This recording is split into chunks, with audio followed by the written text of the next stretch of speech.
What's going on, Cowboys Nation? Welcome back to another episode of StarChasers Girls Talk Ball. As you know, it's your girl Cravin Cowboys. As you know, I got my girl StarChaser, aka Star, with me. How you doing today, Star? What's up? What's up, Mickey? What's up, everybody in the chat? Glad to see everybody. Sorry for the little delay. Had some technical issues because StreamYard hates us. But other than that, glad to see everybody tonight in the chat. Please like and share the video. Please like and share the video. Please subscribe to our YouTube channel. I'm still 9 away from... No. I'm still 11 away from 200. So if y'all could help me get to 200, I know there's a lot of y'all to be watching on X and all that stuff. So please subscribe. I know y'all watching on X, but just head over to my YouTube channel. Click that link. It's reposted on our on my page because you posted the link. Yeah. So it's reposted and help Mickey too, because I think Mickey, are you at 200 yet or 199? So yeah, I actually did. I got 201 now. So yeah, thank everybody. Thank you. That's what's up. So y'all got Mickey. Yeah, let's get started. Like you said, she 11 away. Like that's nothing. Look, like I already know it's at least 11 of y'all over there on X right now. Go ahead. That's what I'm saying. Just go ahead and subscribe and go ahead and like it. Y'all like the content. I got almost 2,000 of y'all on X. Like, come on, help me, please. Help my YouTube channel grow, please. That'd be greatly appreciated. But help both of us grow because we want to eventually get to 2,000. I mean, 1,000, 2,000. Yeah. So help us for sure. Yeah, definitely for sure. Like Star was saying, hit that like button, hit that share button. If you're on Twitter, give us a like, give us a retweet. Help us get our voices out there. That's all we want. Like I said, we're still baby content creators. We're trying to grow our voice. It's the off season. It's the grind season. You know what I'm saying? So this is the time to do it. No better time than doing right now when you think no one's watching, and really people really are still watching. People still looking for that football content. So this is the time to do it. This time we're trying to do it.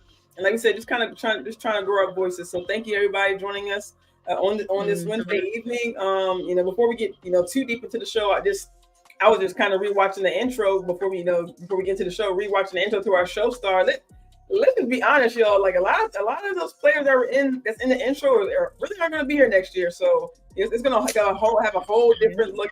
Free agency, was crazy last week. Cowboys didn't really participate, too much in the first couple of days. Really the first week, and we're being honest, where they decide to, give it, assign Kendricks, to the defense linebacker, Eric Kendricks from the Chargers. And, they did, re-sign the long snapper, Jan, you know what I'm saying? And I don't know if you guys seen that tweet, I would bring it up, but I'm sure all Cowboys fans know out there that, the departure list for the Cowboys free agency is miles longer than the acquisition list. What's your thoughts on that, Star? Because I think I already have a feeling of what your thoughts are, but just like any other Cowboys fans out there. But what's your thoughts on that? Honestly, I'm a little bit different in what I think about our departures. To be honest, the only departure right now that I'm a little bit sad about is Jonathan Hankins. I did want to bring him back. Because I knew he would be cheap, and defensive tackle is the one position where you pretty much gotta draft like a generational player and like the top 10 picks in order to get them to really produce in their rookie season, right? Now they're gonna have flashes, but just like Mozzie had flashes and Osa had flashes his rookie year, they're gonna have flashes if they have talent, but and truly dominant is a great example of a DT who is able to establish who he is and to be able to. That's what we want to see: someone who's able to establish who they are and to be able to progress each year that they play in the game. Right, and it just takes a while. Even Dexter Lawrence for the Giants. He's all pro now, but he wasn't all pro his rookie year. It takes about 3 years for them to put on the proper weight and stuff like that and learn the techniques to be able to be in those trenches and get beat up, down in and down out, because it's a lot that, you're having to handle basically 600 pounds every snap that they're on the field because you got two guards that are, that you're taking up, so yeah. But so he was pretty much the only free agent, believe it or not, that I was sad to lose. I mean, everybody else, Tyler Biotish was on my absolutely cannot bring back list. Right. LVE was on my absolutely cannot bring back list. J-Ron Curse is on my absolutely cannot bring back list. And I'm only saying this for Curse because at this point, we just have so many young safeties. With him here, those guys are never going to see the field. Izzy McQuamu is going into his fourth year now, because he was the same draft class as Osa. Yeah, exactly. Like, when are these guys ever going to see the field if J-Ron Curse? I'm sorry, but he cannot be here any longer. I appreciate J-Ron. I appreciate his leadership, what he brought to us these last 3 years, but he can't be brought back. Something is telling me he probably going to be brought back, because I'm like, you should have been signed to the Commanders by now. You really think? It's crazy. I was talking to my dad about this the other day. I thought, like you said, he'd be the first one of the first guys over there in Washington following Quinn. Yeah, that's what I thought. But he's not over there. Clearly, he wants to stay in Dallas. I know he's got kids and a baby, a fiance or whatever. So maybe it's like he just wants to stay here because his family's here and he's just willing to take whatever. I really don't know what he's doing, but I really don't want him back other than to be a depth piece. But the thing is, if they bring him back, they're going to have him on the field. But everybody else, like Fowler, I also wanted. Do you know if Curse was in Minnesota? Do you know if Curse was in Minnesota when Zimmer was over there? Yeah, he was. Okay. Yeah, so there's a connection, you know what I'm saying? But I just think that Curse. Yeah, no, I feel you. Like, he's just he's just a progress stopper at this point. And I think the rest of the guys, like Dorrance Armstrong, love Dorrance Armstrong, but he's just a rotational guy. You know what I'm saying? He's not nothing special, and he got way overpaid by the Commanders, but more power to him. Get your bag. You know what I'm saying? Yeah. But the rest of them, I'm just not really worried about it. I did want Fowler back. I do think Fowler could have, done a great job for us with the elevated role. But I mean, he said was going to be a backup because they was going to play Sam Williams over him anyways. Like, we already know that. We're betting the house on Sam Williams. This will be his third year. So this is the year they're trying to get all the draft picks. They're trying to get the use out of all of them. Like they're trying to get. This is the year that front office they're betting the house on the young guys. That's what they're doing. They're keeping their foundational pieces, supposedly, according to Steven. He said going all into them is keeping their foundation. He said Dak Prescott, CeeDee Lamb, Micah Parsons. So they want to keep their foundation, and they want to let all these drafted guys that have barely seen the field in the past 3 years. Right. All of our rookies that was on the bench pretty much last year. Yeah. They're gonna be playing. Steven is betting the house on the drafted guys. Is that smart?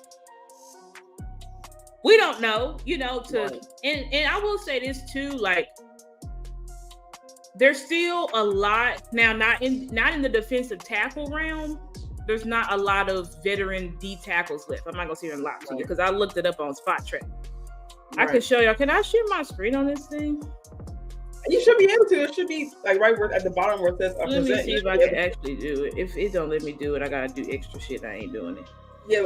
Well, like she was saying, and actually before I get into that, shout out to Tavis in the building. What's going on? What up, Keystone? And I tweeted this to Star. Like, I'm definitely excited to see what Fehoko can do. Step into the Seattle. I'm excited to see him. Of course, Agent O, Overshown coming in. We like Star said, like Steven is like she said, he is betting the house. On the coming in, but it all can be a good thing. Like she said, we haven't really seen a lot from our draft picks, unfortunately. And it's a good bad thing, but of course we don't want to bet like Star said, betting the house on some young guys coming in. We don't want to have all rookie, even going into the draft this season. When they're looking at running backs, of course, because we brought Dowdle back, but we're going to have to draft a running back. So to be able to have this much stock, what I'm saying, into these guys is we're definitely going to see the cost of it, going into the season. Yep. But yeah, this is about who we got left for the free agent D tackles. It's not a lot. Like Richard Cox, he's retired clearly. Right. These guys, Austin Johnson, I don't know who that is. Moan, I don't know who that is. Tier Tar. Now, Tier Tar is a guy I really like. And he's a young guy. I think he's really got some good upside. But have we as one of the top? Right? Have we contacted them? Probably not. So it's like, but I would like if they brought Tier Tart in, I'd be pleased with that. Right. Raheem Nunez Roches, he's a journeyman guy, but he's kind of good. But I think he's more of a 3-tech guy than a 1-tech, because we're really looking for a 1-tech is what we're looking for. We got 3-techs. We don't really have a 1-tech besides Mozzie and Carl Davis. People have been saying, go ahead. But honestly, we don't like you mentioned Hankins going to Seattle, and not just him being a pivotal piece in the defense, being a run stopper, but really being the only big body guy we had in the middle to be able to stop the run. As we had with Dan Quinn, having guys coming in who are undersized. I think of course we can see with Dan Quinn it was more quality than it was more quantity than quality. So now we're kind of, I don't want to say stuck, but we're kind of left with these options of course, a quantity, like Star said, 3-techs or DTs, the edges switching positions. But so now we're stuck having to trying to find one solid piece. And now to replace Hankins, it'd be one thing if we're trying to find a piece to kind of complement Hankins. You know what I'm saying? Or even complement Osa. But now we're trying to find a piece to replace. You know what I'm saying? Because we don't know what we're going to get out of Mozzie going into the season, of course. So it's just like we don't. Even more holes, you know what I mean? Even more holes. Yeah. So you definitely, you got these guys. Like I said, if y'all know some of these guys on the list, I know Tier Tar, I know Marlon Davidson, young guys.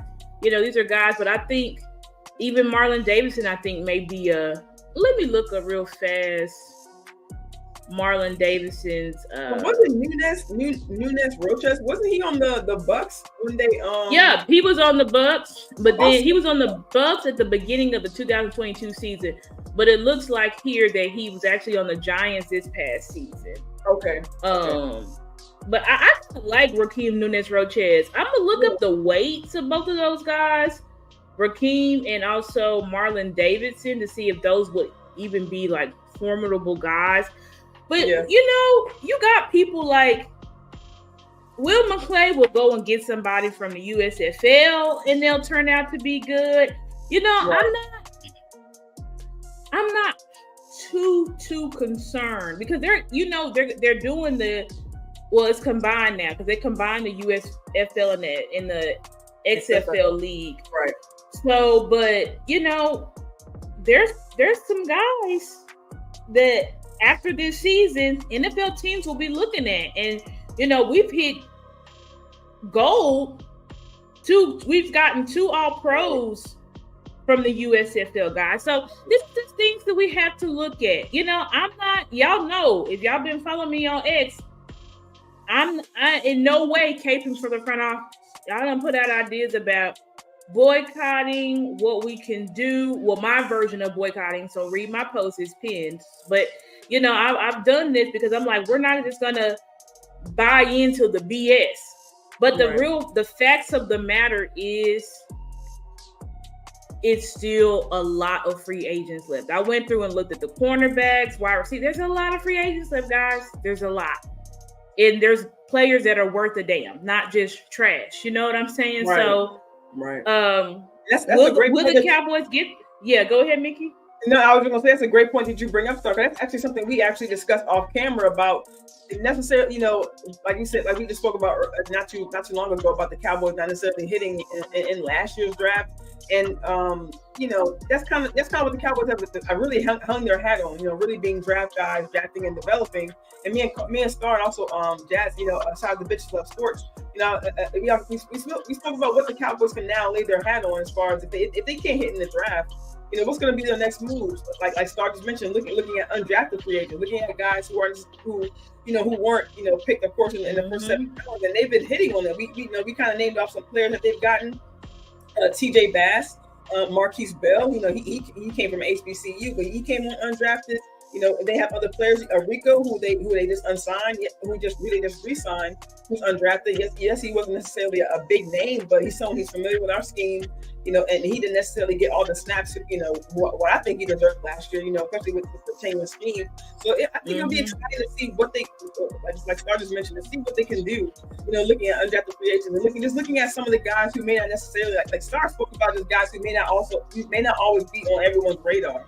So there can be some sneaky picks out there that we may not even be aware of, and maybe the Cowboys may not be aware of until they actually get to that point after the draft and that process of looking at some of those guys. So we could like Star said, we can still strike goals, and not just in the undrafted, like Star mentioned, in XFL, USFL. Some of those guys looking to kind of revamp their career, looking to kind of have a second surge, maybe having a second surge, right? We don't know. We don't know that's what I told myself I'm gonna try to be a little bit just more reserved on Twitter, because as far as like talking about the free agency and stuff like that, because I'm like, honestly, like all we can do is let it pan out, and once we know what our team looks like come August, then I think that's when we'll know how we need to proceed forward as a fan base. Right now, we don't know. But look at this. This is the list of free agent cornerbacks. Like, there's a lot of guys. I'm not saying we're going to get any of these guys. I don't know. But when you look at this list, Xavier Howard, J.C. Jackson, Adoree Jackson, Stephon Gilmore. I have an unpopular opinion about Stephon. Everybody wants to bring Stephon back, and I said, I'm fine with bringing Stephon back, but as a depth piece, I don't want Stephon starting. Stephon is 33 years old, guys. And we already could tell last year he lost a step, and this year he's going to lose another step. Love him. I think he's great, but he's kind of in that level of him and Patrick Peterson. They're more cerebral, but their bodies cannot do what it once did. It's not going to get any better. You know what I'm saying? Like, Stephon was getting got late last season. Got hurt. He was getting got in the Green Bay game from first year wide receivers. Not just Green Bay. It's just what it is. Yeah, I think as early as the Patriots game, we started seeing of Gilmore getting going from trying to keep up sideline to sideline, and he couldn't keep up. He couldn't keep up, and I know people are like, well, they put him on. Yeah, they put him on DK, and that did work. You know what I'm saying? And he did turn up versus AJ Brown. But in the playoffs, when he was playing them young cats from Green Bay with no experience, he was getting got. He gave up 2 touchdowns in the playoffs too. So I'm just saying, love Gilly. I appreciate all him coming over here. I think his leadership is okay. You know what I'm saying? I'm not gonna say it's great. I'll say his leadership is okay, because he was appointed captain for the Green Bay game. And did he do anything with his Super Bowl pedigree, Defensive Player of the Year pedigree? Did y'all see Gilly on the sideline talking to the guys or trying to rally? No, we did not see that. That's just the facts of the matter. I'm not hating on Gilly. I'm just saying we didn't see that Super Bowl Defensive Player of the Year pedigree from him in the Green Bay game. That doesn't mean he's a bad corner. Doesn't mean he's a bad leader. And I do know he's a soft-spoken guy too. So I get all of that. But as you see here, there's a list of guys, former, young guys, former first round or, high round picks. I just think that if you see this list, like, there's guys you can go out there and get to fill holes. Are the Cowboys going to do it? I don't know. But we'll see. But we do have people coming back. It just depends on who they're going to be coming back, like Diggs, like Agent O.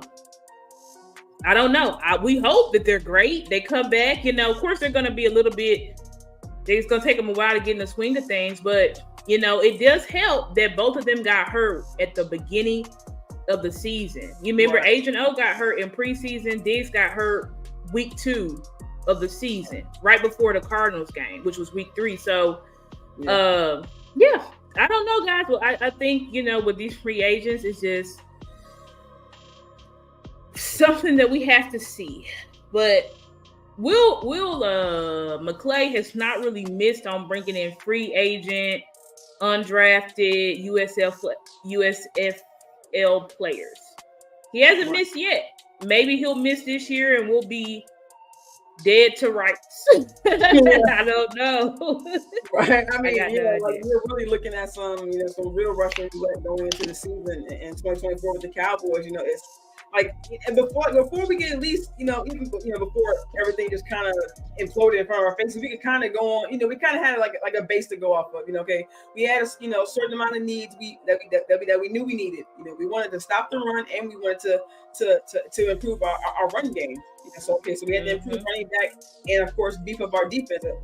Most importantly, the defensive line, and also at second level. We're definitely lacking in linebackers, but.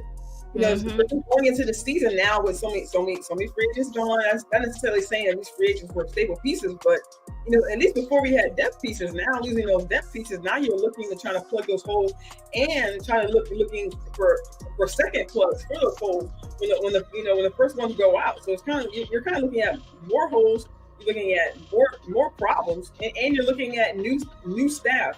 New coaching, it was one thing last year to switch up the scheme, switch up play calling, and that was kind of this one wrench you kind of threw the team. But now you're throwing new scheme, new coaches, new players. It's going to be a whole conundrum going into the 2024 season.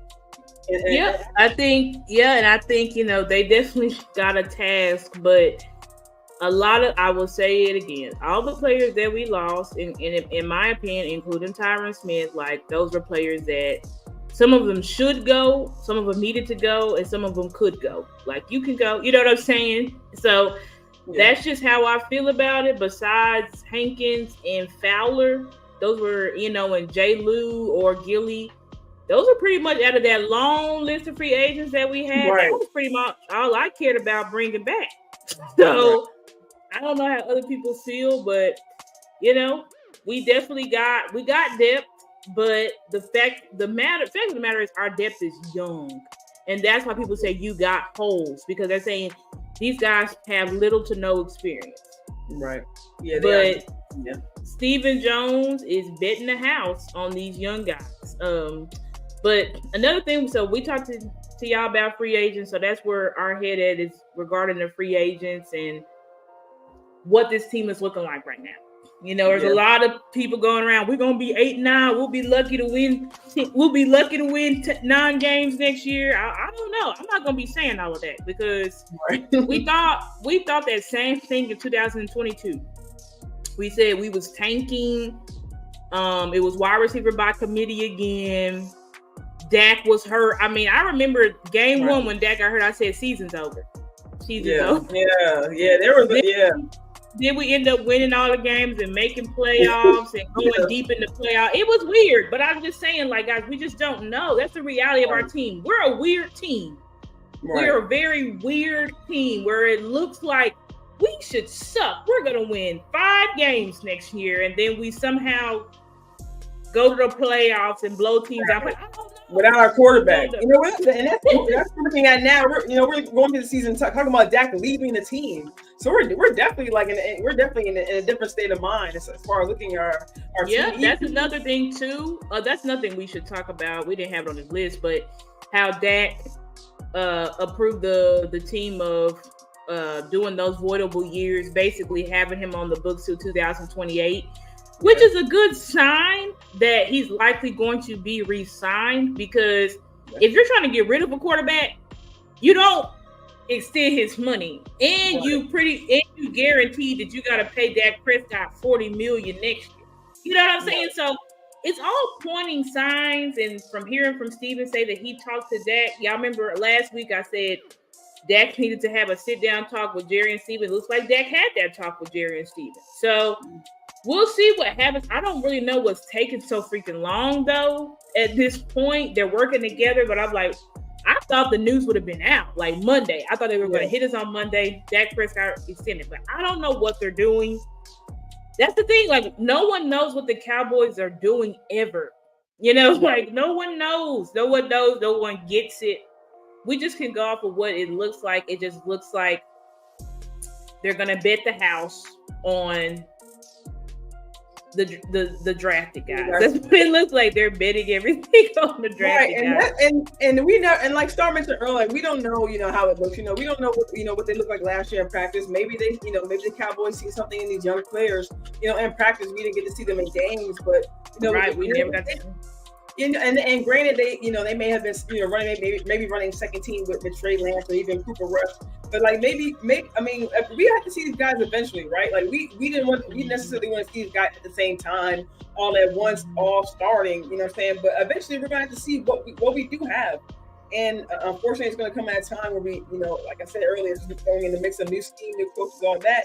But like Star said, maybe we can have some weird luck. Maybe like I said, we're a team with, like it's all about how you develop these guys, and if we can come in with a good scheme, something that they can understand, Zimmer having been there before, maybe he can find some kind of way to connect with the players, and maybe they might be able to, like, maybe the young guys might be able to connect with him as well. They may not be able to connect on the, hey, he's a cool uncle with his hat backwards and things like that, but maybe like Wanya Thomas and other players on locker room I mentioned, maybe they want to be coached like that. Maybe they want to be have one a hard-nosed coach. Maybe they want someone who breaks it down to the fundamentals.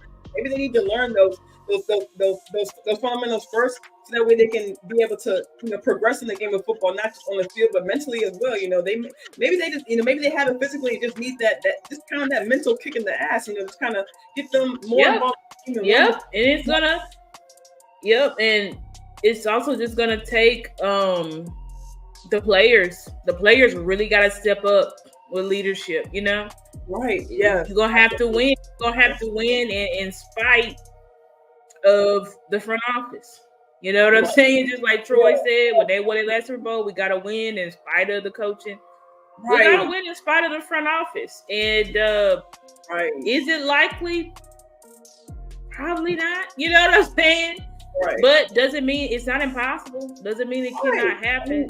We just kind of gotta let the season play out. It really takes someone just to step up into that role, like we see Mike about it. Those emotional leaders. It's the emotional leaders that this team needs. Right. In game, we need emotional leaders in game. Right. That can rally the troops when we're not playing well. Not in the media. Right. In the game. None of that. And on the field, Sunday evening or Sunday afternoon, whenever y'all playing, y'all got to bring the intensity and show and keep it going. Don't just have it in the first quarter. Don't just have it when you're winning. Have it also when you're losing. Have it when you're behind. Have it, just try to figure out how to come from behind. That's one thing I definitely want to see going into this season, of how they climb from behind. You hate to see your team behind, yes. No one wants to see their team losing. That's also part of the game. So, you got to be able to face, come against these obstacles and see. You gotta have fight. You know what I'm saying? And that's what we want to see from the team this year. And one last thing I'll say about this, and then we can talk about LBE and Al Harris. Is that looking at the landscape, of the current powerhouse teams in the NFC and AFC. Like, I said this yesterday to Mickey and Jazz from Bitches Love Sports. Like, this offseason is drunk because it's like everybody. I do agree. I just read something. I think Mike Fisher posted an article of what Steven said, and he was like, this free agency market is super inflated. And I'm like, I agree. Because these contracts that these teams are giving out to these players is crazy. Like, especially just a year ago, y'all was looking at running backs. Yeah, the running back had to have a Zoom meeting talking about. Yeah, y'all wanted like Tony Pollard. Like, these contracts are crazy. I looked at it. I was like, oh my gosh. But because that's a spot track that got everything. I talked to my dad about this, and they're signing multiple year contracts. Last year, you had to scrape for money and just for a 1 year contract. All of a sudden, you see running backs getting 2 year contracts. It's crazy. Like, look at this. Josh Jacobs What's up, James? Josh Jacobs, average per year is $12 million. Saquon Barkley almost $13 million. Right. DeAndre Swift $8 million. Tony Pollard $7 million. Devin Singletary $5 million. Derrick Henry $8 million. You know what I'm saying? Like Aaron Jones $7 million. Like these guys are getting major contracts. I mean, you look at the linebackers. This last year was $6 million. They had to scrape for $6 million. Yeah, look at this. Bryce Huff. The Eagles just signed Bryce Huff from the New York Jets. $17 million. Daniil Hunter $24 million. Patrick Queen $13 million. Azeez Al-Shahir. He played this guy played last year for like a couple $1 million. You know how much he's getting paid this year? Average per year? $11.3 million. Yo, like, do y'all see? Oh, it's like a major jump. It's not just like, oh, it's a little bit. No, it's like, boom. You know what I'm saying? That rise was crazy. That cap rise was crazy. If they give running backs who had to, like I mentioned earlier, had to have a whole Zoom meet. They were talking about, I don't know what they were talking about, y'all, but if you having a whole Zoom meeting, you talking about doing something. They're trying to change the market, try to change their mind. It wasn't the running backs. It was teams seeing the final four teams that was in them championship games. They was like, well, we know what we need: running backs and linebackers.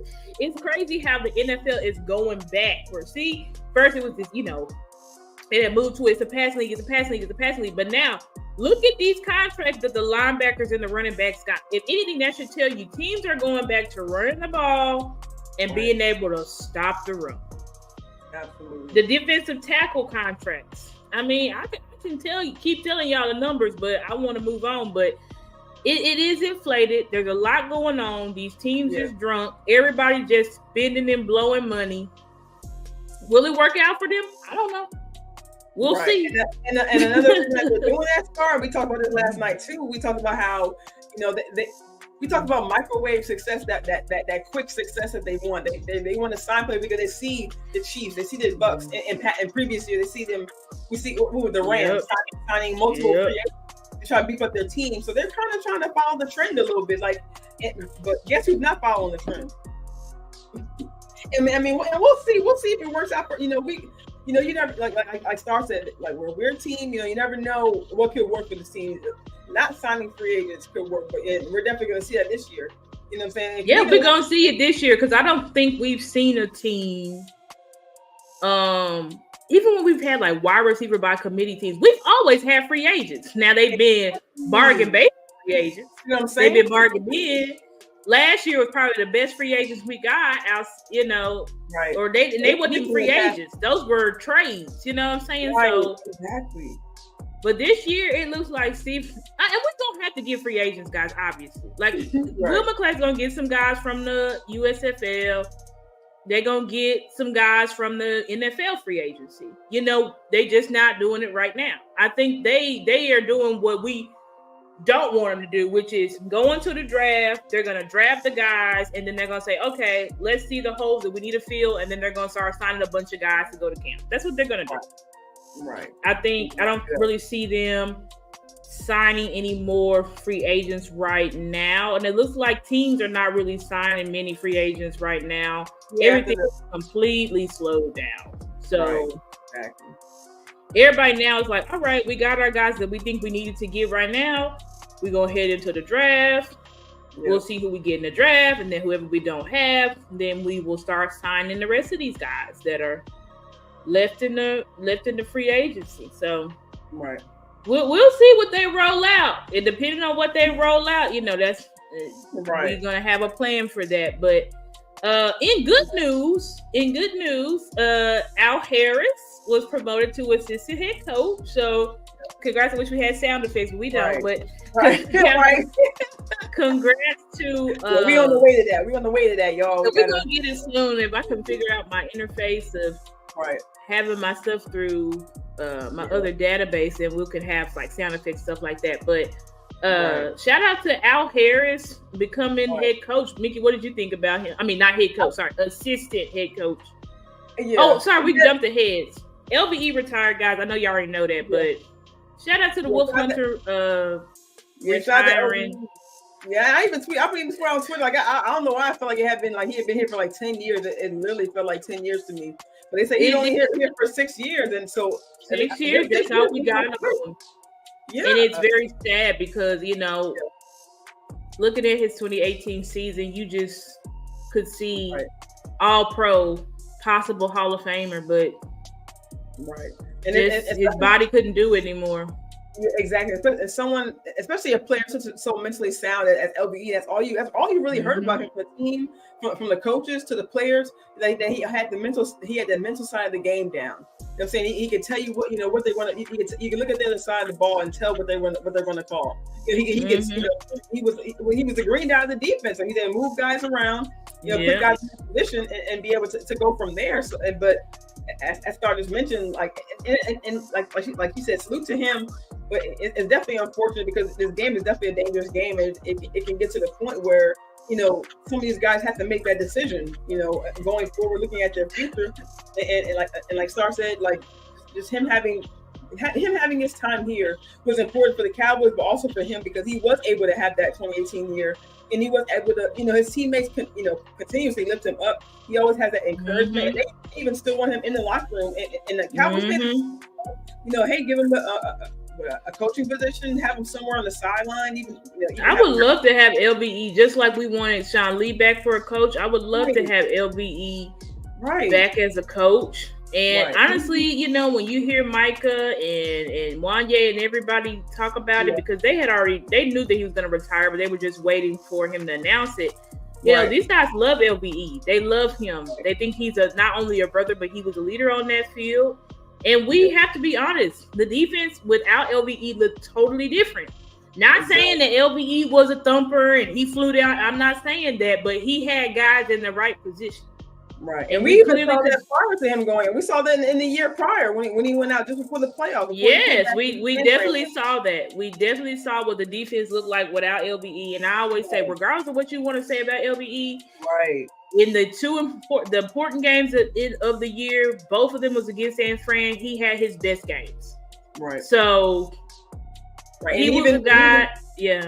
I was saying even before he went out in the San and after that, and that was actually, I guess I'll say a full circle moment because I think it was the San Fran game that he went out in. I think this past year, and that was kind of it was dirty Trent Williams, and I don't care what nobody say. It was dirty. I don't care. It was dirty Trent Williams. And I think I was on that side of the end zone when he actually went out the game, walking out that side of the end zone. So it was definitely unfortunate. But people and it wasn't just Cowboys fans; it was 49 fans as well. Cheering. They was able to get up and walk to the locker room, on his own, but. I'm not gonna lie, you can kind of see look on his face, and I'm sure all people felt that way at the moment, but this is kind of the sadness of there's really this uncertainty of really from that moment on what he could do because we know he got injured before, so just kind of witnessing that moment, it was just it was kind of the full circle. Like he really gives his all in these games, and we saw how the Cowboys kind of felt going into that game. They kind of hyped it, not saying they hyped it up, but it was an important game, week 5. The opponent.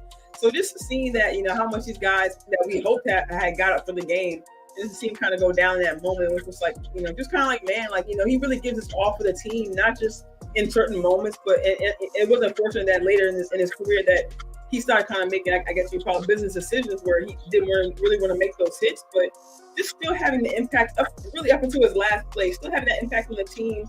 And even up until this moment, even up to this moment, just the team still wanting him to be around. That really just shows his impact on the team. That even as fans that we may not know, but it just feels good that you're able to see that imprint that he's made on the team. Just as long as he's right there. Yep. So. Yeah, I know a lot of fans hated LVE, said he was trash, yada, yada, yada, and everybody's entitled to their opinions, but I always said LVE was loved in that locker room, and he's definitely going to be missed, and I do hope that somehow he is brought back in some type of coaching position, because I think it would be great for the players. And just, he's a young guy too. He's on like 26, 27. Yeah. He has a lot of energy left, and I think it'll be great. So we'll see what they do in the future as far as LVE. But anyway, moving on to Al Harris as the assistant head coach. So I know a lot of people said that it's ass backwards. So they're like, well, technically that means he's over Zimmer and all of this stuff. But anyway, what you think about the promotion? I mean, I was gonna say I'm definitely happy for Al. He's definitely had, his tenure here is definitely, definitely would deserve. I wish it had been. Honestly, I wish that would have been happened before.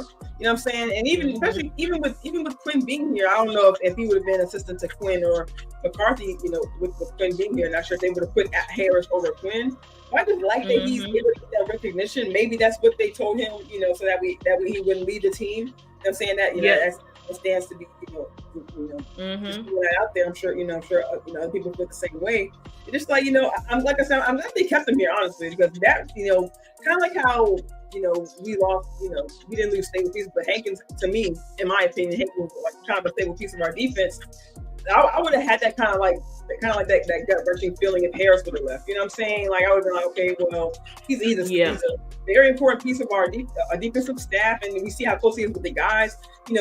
Diggs, Bland. We see the progression. Even Wanya coming up. You know what I'm saying? And we see the potential of some of our corners. And like Star said, we just haven't really been able to see them in a lot of playing time. But we just see, just like I was talking about with LBE, we see his impact on the team and just how close he is, and not even just the defense. Like, we see the relationship he has with Dak last year. Dak talked about how he goes to Al Harris. CD talked about how he goes to Harris and asks him, And not just the defensive side. I think what's going to be important with Al Harris and what people are missing with Al Harris. First of all, I'm going to say this. I don't know this for sure, but I'm probably like 80% positive. Al Harris was promoted by Mike McCarthy. So it don't have nothing to do. I know people say, "Oh, does that mean he gonna be head? If Mike leaves, he'll be head coach." No, I don't believe that. Right? But I think Mike put Al in that position because he wanted one. Dan Quinn done tried to steal all of Mike's damn staff. Right? He done tried to steal every person possible. Right? And so was able to block. And we don't know if Al Harris wanted to go or not. Everybody's just assuming that because he did do that interview and said if Dan Quinn went to Alaska, he would follow him, right? But anyway, I think Mike McCarthy promoted Al Harris to show him. Basically, he's appointing Al Harris like, you're my general. You're my guy that I can trust. I trust you. Right. You know what I'm saying? Like, thank you. Because we don't know the talks that him and Mike have, but I'm sure for him to move up to this position. And he told Zimmer, Al Harris will be staying, like pretty much because pretty much all the defensive staff that did not go with Dan Quinn, they're still here. There was nobody that was like fired or anything like that. So I really do think this is going to be a huge move as well. Why? Because it's basically like Mike McCarthy gets to have that emotional leader that he's not. Because Mike McCarthy is not an emotional leader. He's not an inspiring guy. He's a good coach. He's a good head coach. He's very cerebral, very organized, very detailed. But he's not that guy that talks to the locker room and gets him fired up per se. You know what I'm saying? Yes. And so I think that now he added Al Harris in to be that voice. And he's going to establish a different type of culture because the players have a different level of respect for him. And I think putting him in that position will help the players buy in. Because a lot of people are talking about, are the players really going to buy in? They know Mike McCarthy's on a 1-year deal. They know Zimmer's on a 1-year deal. And I think Mike put Al in that position to basically be the filter because he knows the players love him. And if Al's over them, they're going to do right.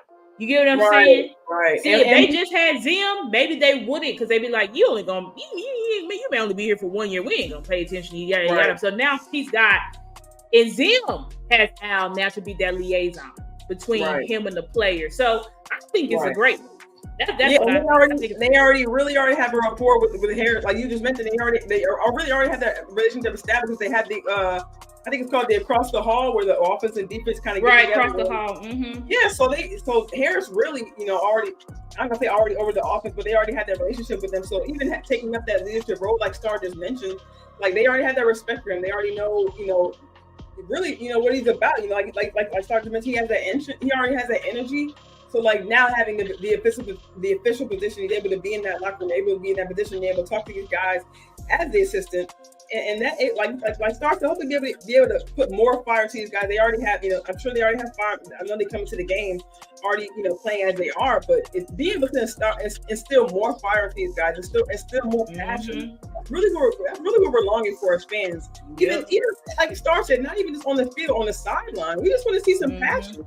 We just want to see not emotion like emotion. And we know Al Harris from the sounds of the sideline. He is that emotional guy. He is hype. He is talking to players. But now Mike is empowering him so that he not only feels like I can only focus on defense, but now I can focus on the whole team. It was a great empowerment move by Mike McCarthy, and I hope that it's going to do what he's expecting it to do, which is rally the troops. Keep the guys bought in because even though this is the last year on Mike McCarthy's contract, I do think Mike McCarthy wants to be the head coach of the Dallas Cowboys. I do think that, and I'm hoping that he's not going to sabotage. Yes, I say sabotage like Dan Quinn. I do hope that he's not going to sabotage us like Dan Quinn, and I do hope that he's doing all he can really to get the staff to really buy in and just put their all into this year, because next year it's not promised for none of them. Right. None of them. So, you know what I'm saying? Like, if you're here and y'all are serious about really winning a championship, it's going to take all hands on deck. And that you're going to have to win in spite of the front office. But yeah, absolutely. I'm glad you just said that, Star. That's absolutely correct. It's definitely going to take all hands, not just like there's so much that's really been just thrown in the air with these Cowboys. It's going to take these young players stepping up into these moments. Like, and we saw, and it's a really good thing. And me and Star talked about this last year. If you guys have been following us for that long, we talked about this last year about these young players having these moments to have the opportunity to be able to step up, because they can actually step into these moments. So, okay, your first phase is come in, learn the scheme of the team, get well acquainted with the veterans, see how you do in practice, you kind of get, kind of a street fire going on and preseason training camp you see, but then, hopefully we see some of these guys not lose their fire, because yes, they are on the sideline. Yes, they have to sit behind the starters, but that's when you really get to see what the player is about. Like, are they going to keep that consistency? Are they going to keep up what you want to see them? Okay, yeah, you're running 17, but are you putting forth that same fire as if you're playing first team? So now is the time to step up. Okay, now you're going to have the opportunity. Now you're going to be the starter. Now you're going to be out there. This is the step it up season. And I don't know, like it sounds crazy, but at the same time, like, look at what the Chiefs did. You know what I'm saying? And we're not the Chiefs. I'm not saying that we're the Chiefs. But to say you can't win it all with young talent is not true. You can win it all with young talent. It's just about the coaches getting the young talent ready. And will the coaches get the young talent ready? That's the $1 million question. But you can't say that you cannot win with young talent, because you absolutely can. You can't say that you can't be a playoff team with young drafted talent, because that's what the Packers did. They almost knocked off the 2nd and the 1 seed. You can't say, look at the young talent on the Lions. Those rookies made all the difference on that team. Absolutely. So let's not in the free agents that they brought in didn't do much. It was their drafted guys that took a step forward. Right. So. And the Texans, look as well. They were a young team last year as well. Who you say? The Texans. Who you say? Yeah, the Texans. Look at that. They was pretty much all rookies. Yeah, exactly. They was almost all rookies, if you will. And the rookie head coach. They was full of rookie, second, third year players. Look at the Rams. The Rams didn't have no draft picks. They was living off of their 4th and 5th round draft picks, and they was right back in the playoffs. Exactly. Only missing 1 year. Right. So don't sit here and tell me you can't do well with just young players. I don't believe that. But go ahead, what you say? Now I was gonna say like it was in the preseason where Stafford was talking about he felt like he couldn't connect with the young players because he felt he was not in the bad way. He felt he was so much older than the young players. He felt like he couldn't connect with them. And like Star mentioned, at the end of the season, they in the playoffs. You know what I'm saying? So or then in the playoffs. So it can happen. It can happen, absolutely. Will it happen for us? Mentioned, like, with Green Bay being so young, they mentioned that was kind of like the storyline when we were playing them. But then they showed the same numbers that the Cowboys were only like a few months younger than the Green Bay team themselves as far as the young guys. So they weren't that much younger than the Packers. So it's like Star mentioned. Exactly. And speaking of these young guys coming, Cowboys. Well, the league had their pro day visits. Solari went. Yep. Pro days. I was trying to bring up the list, but because I don't have all the names, I was trying to bring up the names of the guys for these or the standout prospects. Obviously, I got Nick Harris. Well, he has the list of the players. For okay, Bama. yeah, well, go ahead and bring it up. Yeah, I'm gonna just. Bring up Bama, and then I'll bring up Texas because but he doesn't have the list for Arizona. I think pretty much. So the only person that went out to Arizona was Solari, and he was clearly working out Jordan Morgan. He had a private workout, so that's something for us to take note of. Okay. Solari did a private workout with Jordan Morgan, so for sure, if he's there at 24, that's definitely a guy that they're going to consider. You know what I'm saying? So. That's a name to be looking out for. Jordan Morgan, which obviously is one of the top tackled prospects in the draft. Very likely that he drops us because 4 quarterbacks are it's being projected 4 quarterbacks are going to go in the top 4 picks. Oh, it's probably almost going to look like the 2021 draft. We're just quarterback. Right. And when that happens, that means a lot of talent will be pushed down to us. So on the look for Jordan Morgan. Now here's a list of guys. Shotty. Shotty went to the pro day today Mike went to the pro day for Alabama. And you can see J.C. Latham. Now, the only issue with J.C. Latham is he is a right tackle. It's not really an issue, but we have a hole on the left side. Right. Not really in the right side. I know people have their thoughts about Terrence Steele, but guys, he was coming back off of injury. You know what I'm saying? And toward the end of the year, he would look better. I do think he'll return back to form this year. Now, if he doesn't, then we're gonna have to figure it out. But J.C. Latham, top guy, Terrion Arnold, top guy, and I think he's a guy that killed the Senior Bowl. It was in that Terrion Arnold that had all them interceptions, I think, at the Senior Bowl. I could be wrong, but I think it was him. And I know like the draft gurus like Vach has him like number 1 corner in the draft, right? You got Kool-Aid McKinstry, which he's kind of slipped down draft boards because a couple of years ago he was projected to be the best corner in the draft, but he's kind of dropped, but still a corner to look out for that you can develop. Dallas Turner, athletic freak. You know what I'm saying? Chris Braswell. Jermaine Burton. A lot of people are high on Jermaine Burton that you can get in probably the 3rd round, 3rd, 4th round. So, these are guys that Mike McCarthy, Mike McCarthy, our head coach, chose to go to Alabama's pro day. So he's probably looking at J.C. Latham and Jermaine Burton. You know what I'm saying? Those are probably the guys that he's looking at, to see these are guys that we could potentially get. J.C. Latham in the 1st, Jermaine Burton, bottom of 2nd, bottom of 3rd round guys that we could add to the roster. And then you got the Texas Pro Day. Mickey, you can go over that one, but. Okay, we got DT, Byron Murphy the 2nd, T'Vondre Sweat, as we know, a big name that's really been going around, really a big name, but I'll point, sorry to interrupt me, but I want to point out with Sweat is that he didn't test well. Now, I don't know. Now, in his defense, y'all remember that Jalen Carter did not test well either, and then he blew it up. He blew off the charts. You know what I'm saying? In the actual NFL. But T'Vondre Sweat did not test well at the combine.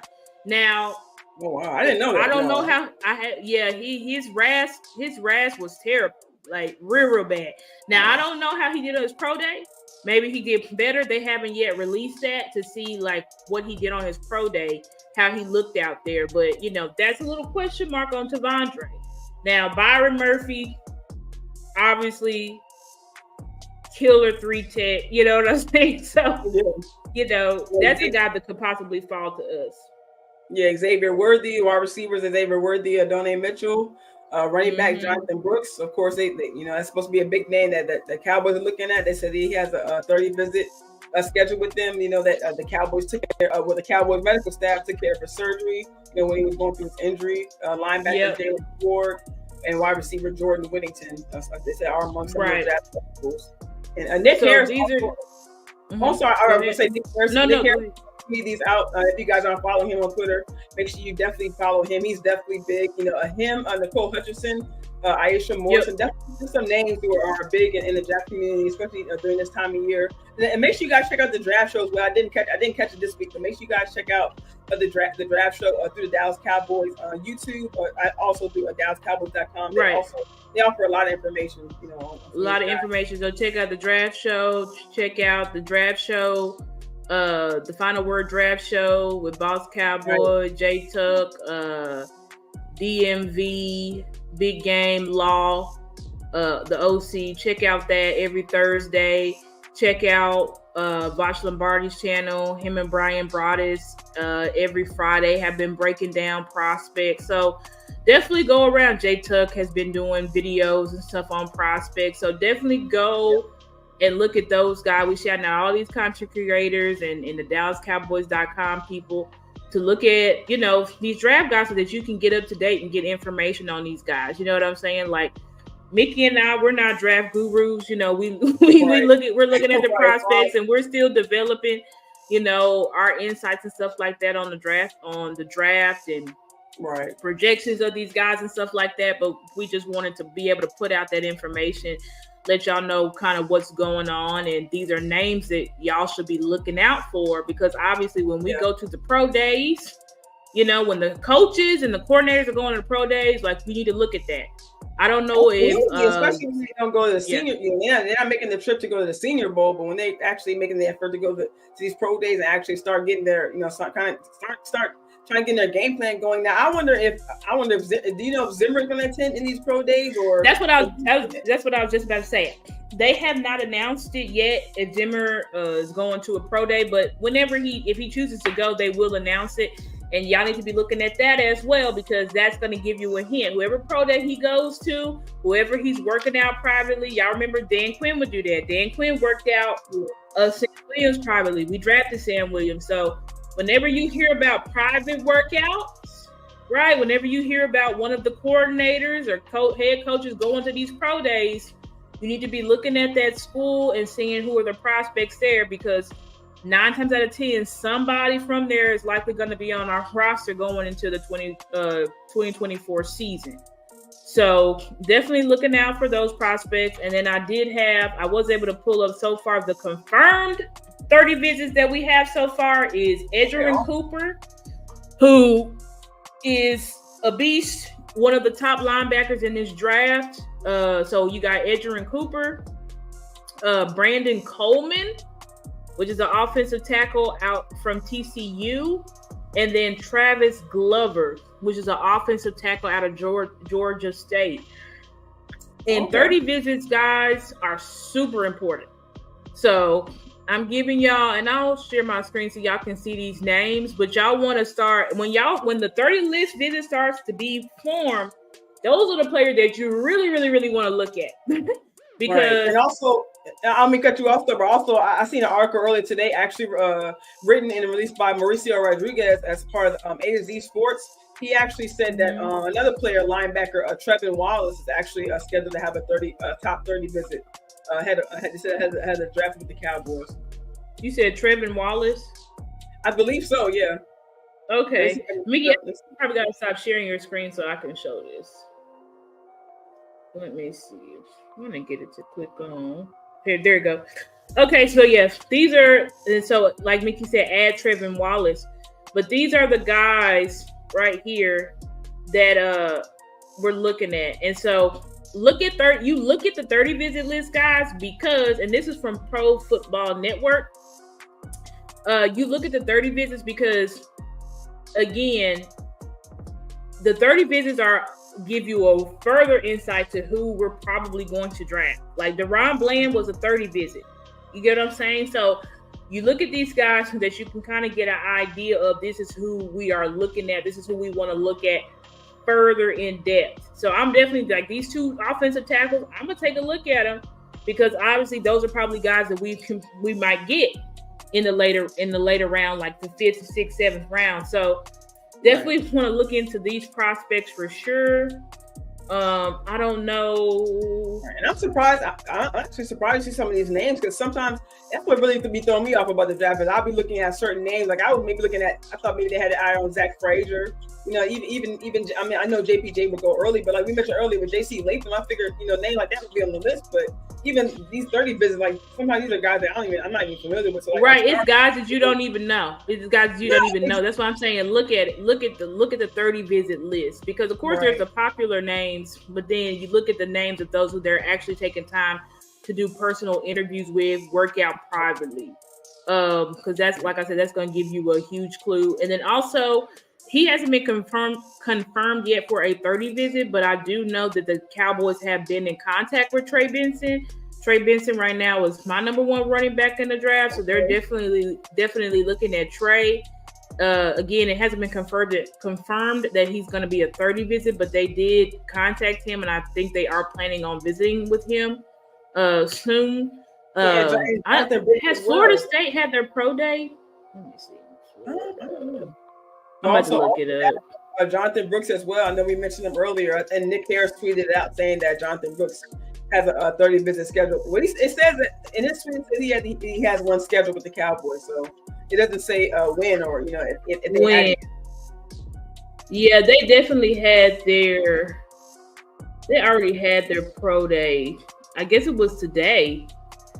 I don't know. So I don't know. We didn't get reports to see if scouts are out there or not, but I would assume obviously they've scouted them out if they're talking to Trey Benson. So yeah, that's pretty much what we got for y'all today. You know what I'm saying? Gave y'all names, gave y'all insight to Al Harris being hired, gave y'all insight to how we feel about what's going on with the free agency and what's what are we doing? What does it look like we're doing going into the 2024 season? And it does look like we're betting the house on the draft picks. You know what I'm saying? And this is not something that they've really done before. They've never really bet the house fully on draft picks.